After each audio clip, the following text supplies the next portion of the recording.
What is up, guys? It's Kyle here from Team Moons, and we're going to give you a deck profile on my Kozmo deck. Now, this deck is a very good deck for this format and the upcoming format, and it'll be even better when links come out as well because it doesn't really need the extra deck at all, which is a very big bonus. I've been testing this deck out at locals recently, and it's turning out really, really well for me. Of course, I got to have the matching mat to go with it, the Star Wars Gem mat. Um, this deck has a lot of good matchups in the format, especially because a lot of things can't be targeted, so it's pretty good against Paleo and stuff. But other than that, guys, get right into the deck profile. So you have your one Dark Destroyer, unfortunate, but that's just how it is. Wish he was at 3. 2 Forerunners, a really good big ship, gains you some life points because you do go down pretty low in this deck. 3 Slip Rider, pretty essential, blown up back row as a main deck monster is very important. And it's a level 5, which is important for going to Infinity. And lastly, for the big ships, you play a 1 Eclipser. I play this Eclipser just because Paleo is such a big deck, and it just makes the matchup even easier. I feel like if that deck ever fell out of tuition, I would probably just drop this, but it's another big beater, and it does have trap negations for like mirror forces and stuff, so it's not bad. For the pilots, you play 1 Dark Lady. It comes up when you need it in the searchable. You see it when you need to. It's a very good monster negation card. 1 Wicked Witch.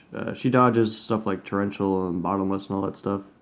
With her effect, it's pretty broken. So she's a guaranteed tag out whenever you need her, pretty much. 2 Farm Girls for the OTKs. Also, if you guys aren't noticing, everything is premium gold, if it can be, in the entire deck, just for the memes. But I do have access to the high rarity stuff, but just for the memes, I like gold rare for this, just to be funny. We have 2 Kozmo Strawman. He's one of the best ones, actually. He's probably the best pilot, in my opinion, because you get to special summon stuff back from your banished, which is insane crazy. And lastly, you play, of course, 3 Tin Can. You're going to want to see this in your hand turn 1, because he's the way you set up all your plays and set up your graveyard and set up your banish zone. So he's very important.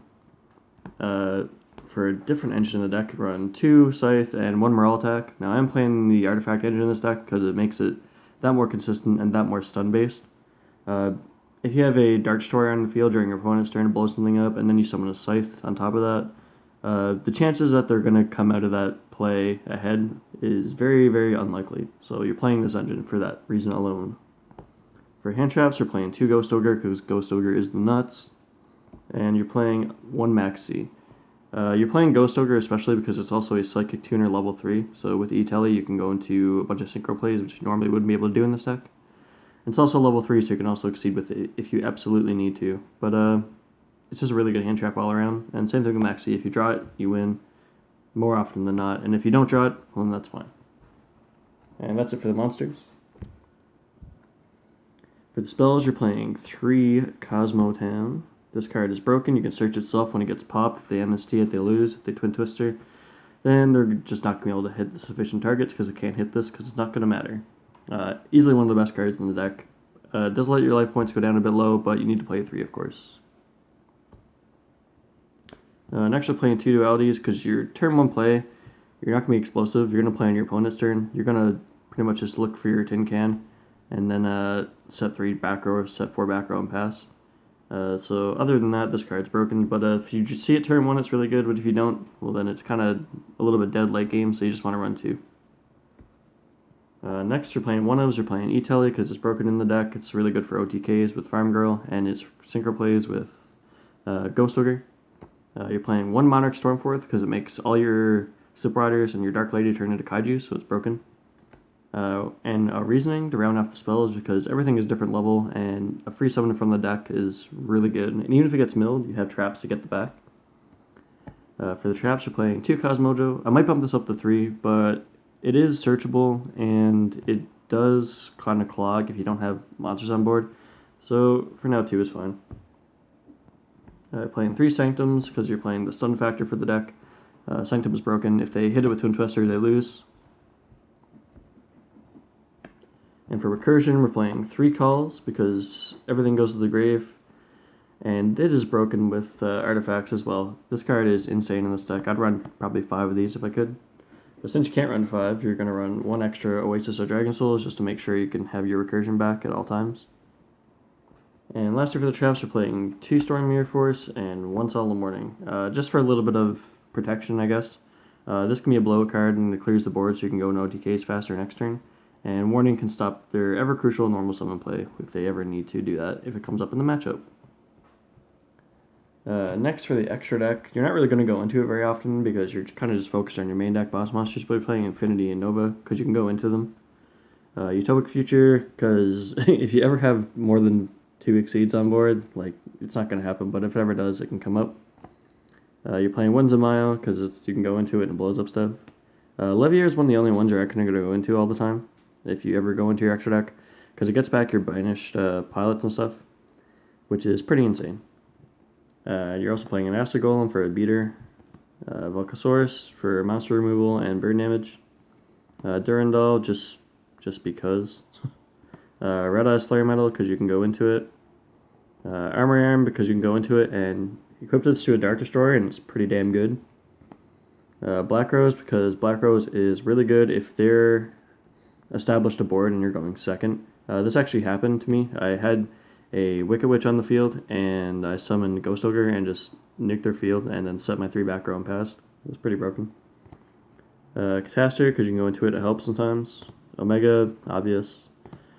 Stardust, he's only in there because he's ulti, otherwise I wouldn't have him in there because you can't go into him very often. And you won't go into him very often. And a Skylight, he's a good board clear. Comes up sometimes. And for the side deck, you're playing 1 Gamma Seal. You're only playing 1 because you do have Stormforth in the deck, so this is just in case you ever need more. Playing 2 DD Crows because DD Crow is insane. This format hits so much stuff. You're playing 3 Denko Sekka because Paleo's dumb, Chamberson's pretty dumb. You're playing 2 Dark Holes because you don't care if your stuff gets blown up and another board clear is broken. Playing 2 Chalice. Chalice is insane. Monster Negation is always really good. Very important, and if this resolves, you should be in a good sort. Next we're playing the 4 lineup of Spell Stoppers. So this is for against Pendulums, obviously. 3 Anti-Spell and Imperial Order. This coming back just improves the deck because in the side deck you can just have more edge to Pendulums. Very, very insane. If you resolve this, or you see this turn 1, you should be in very good sorts because you're probably going to shut off other plays. Considering all the spell big plays you want to do is like either turn 1 reasoning or like just activate your Kozmo town, so like it's not a really big deal if you can't use your spells. But that, guys, that will do it for the deck profile today. If you liked it, you can feel free to give me a like, you can feel free to give me a sub, you can share it with all your friends because I am growing pretty fast. I was only at like 70 subs like last month and now we're at, I think it's like 155 or something like that. I do post quite often in groups and stuff like that, so if you see me there, you can feel free to let me know what you guys want to see next, and I can for sure get that up for you guys. I think next we have coming up either kind of like an anti-meta Watt deck, or maybe like a Go profile or something, or maybe like Boojins or something like that. But for the time being, just feel free to subscribe to the page and let me know if there's anything you guys want to see, okay? Alright, thanks guys, it's Kyle from T-Moons, signing out.